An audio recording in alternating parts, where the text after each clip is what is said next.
10 second, 5 second, start.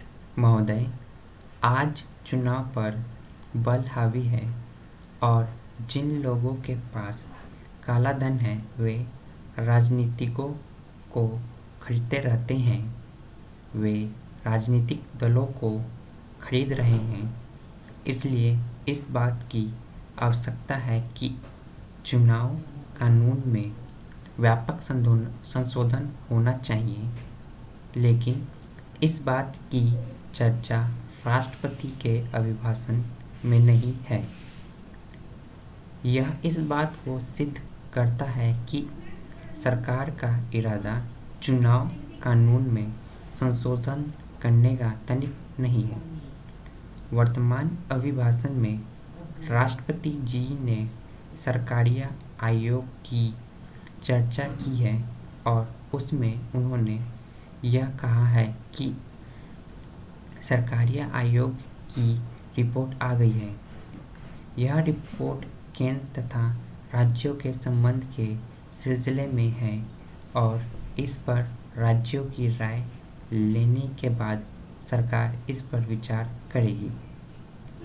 सन 1983 से केंद्र और राज्यों के संबंध में सरकारिया आयोग की नियुक्ति हुई थी और करीब 4 साल तक सरकारिया आयोग ने मेहनत करके लोगों के बयान लेकर के लोगों की राय लेकर के सरकार के पास अपनी रिपोर्ट प्रस्तुत की।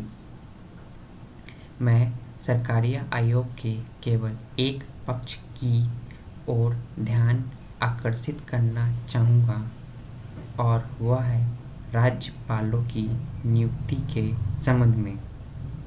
रिपोर्ट सरकार के पास आ गई है और सरकार के पास विचाराधीन है। राष्ट्रपति जी ने स्वयं कहा है कि सरकार इस सिलसिले में राज्यों की राय लेनी, लेकिन मेरी समझ में यह बात नहीं आई कि सरकारिया आयोग की रिपोर्ट सरकार के पास आ गई। लाखों लाख रुपए इस पर खर्च हुए होंगे, लेकिन उसका उल्लंघन किया गया। उसको दरकिनार करके राज्यपालों की नियुक्ति की गई। राज्यपालों के पद वाद विवाद के बन चुके थे। सन 1959 में विधिवत निर्वाचित सरकार थी। उससे मुख्यमंत्री को बर्खास्त किया गया और तब से राज्यपाल के पद पर बराबर यह आरोप लगाया जाता रहा है कि राज्यपाल केंद्र के इशारों पर काम करता है, केंद्र सरकार के एजेंट के तौर पर काम करता है।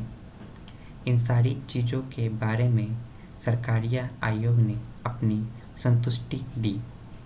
यह भी उन्होंने कहा कि राज्यपाल के पद पर ऐसा आदमी नियुक्त नहीं किया जाना चाहिए जो सक्रिय रूप से राजनीति में हो। दूसरी संतुष्टि यह कि अगर किसी प्रदेश में विरोधी दल की सरकार है तो वहाँ पर ऐसे व्यक्ति को नहीं भेजना चाहिए जो किसी दूसरे दल में सक्रिय राजनीति में हिस्सा लेता रहा हो। जवाहरलाल नेहरू ने कॉन्स्टिट्यूएंट असेंबली में जब राज्यपाल के पद पर विचार विमर्श हो रहा था उस समय यह कहा था। इसी के तहत से जो कॉन्स्टिट्यूशन रिफॉर्म्स कमेटी थी उसने इस सिलसिले में अपनी राय दी, लेकिन हाल ही में 3 या 4 राज्यपालों की नियुक्ति की गई। एक राज्यपाल तो महिला है जो इसी केंद्रीय मंत्रिपरिषद की सदस्यता थी। दूसरे एक ऐसे राज्यपाल हैं जो सक्रिय रूप से राजनीति में थे और सरकारिया आयोग ने यह भी कहा कि केंद्र और राज्यों के संबंध अच्छी तरह से चलते रहें, उनके संबंधों में सुधार हो, रिश्ते अच्छे हो। इसलिए जो प्रदेश के मुख्यमंत्री हैं उनसे भी राय लेनी चाहिए, लेकिन ऐसा नहीं हुआ। उपसभा अध्यक्ष जी, मैं आपको सबसे पहले बधाई दूंगा। यह जो बिल तार और डाक घर के बारे में मेरे मित्र श्री गोपालस्वामी लाए हैं, यह बहुत ही महत्वपूर्ण है। मैं इस बिल का समर्थन करता हूं और इस संबंध में मैं वक्ताओं को सुनता रहा हूं, उस तरफ के और इस तरफ के। इस बिल के संबंध में कई बातें कही गईं, चाहे बिल के संबंध में हो या ना हो। उनको सुनने के बाद मेरे दिल में भी कुछ शंकाएं पैदा हुई।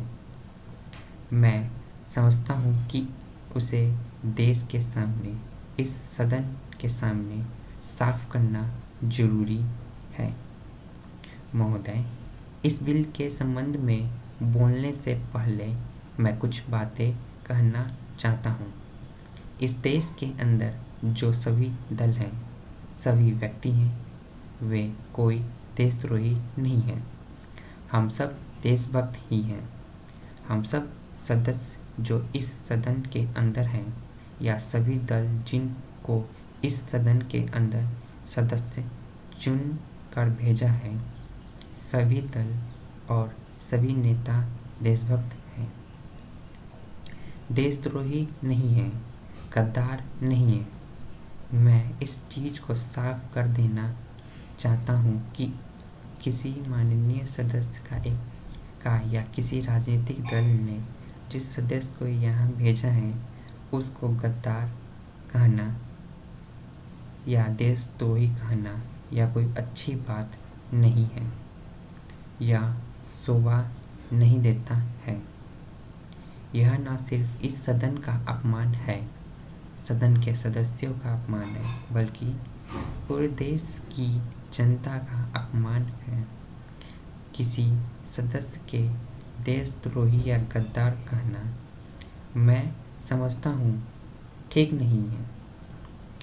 दूसरी चीज़ यह है कि आज देश की जो परिस्थिति है वो हम सभी जानते हैं, और सभी यह जानते हैं कि देश के अंदर शांति बनी रहे, देश शक्तिशाली बने, ताकतवर बने।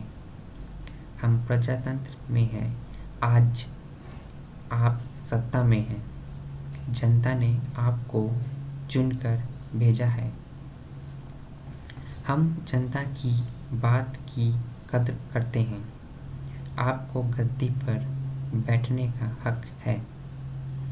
प्रजातंत्र में आप कुछ दिन रहेंगे, इसमें दूसरा दल आ सकता है, लेकिन कोई दल सत्ता में रहे जिसको जनता ने कुर्सी पर बैठा दिया, उसको मनमानी करने का अधिकार नहीं है। किसी पार्टी को, किसी सरकार को यह अधिकार नहीं है, बल्कि सारे देश की जनता और उस दल के लक्ष्य हैं, सिद्धांत हैं, उसको नज़र में रखते हुए उसे काम करना है।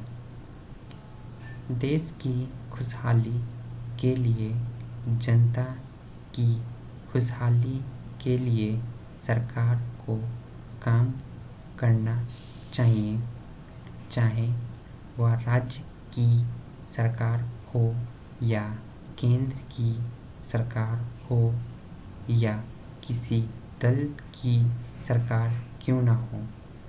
अगर कोई दल विरोध में है तो क्या उसने कोई गुनाह किया है? कल आप विरोधी दल बन सकते हैं। जनता किसी दल को सत्ता में रखती है, किसी दल को आरोप में रखती है, तो यह कहना कि सारे विरोधी दल गद्दारी कर रहे हैं या देश के दुश्मन हैं, यह कोई ठीक बात नहीं है। हाँ, आप अपने दल के नेता की तारीफ कीजिए, उनको भला कहिए, इसमें कोई बुरी बात नहीं हो सकती।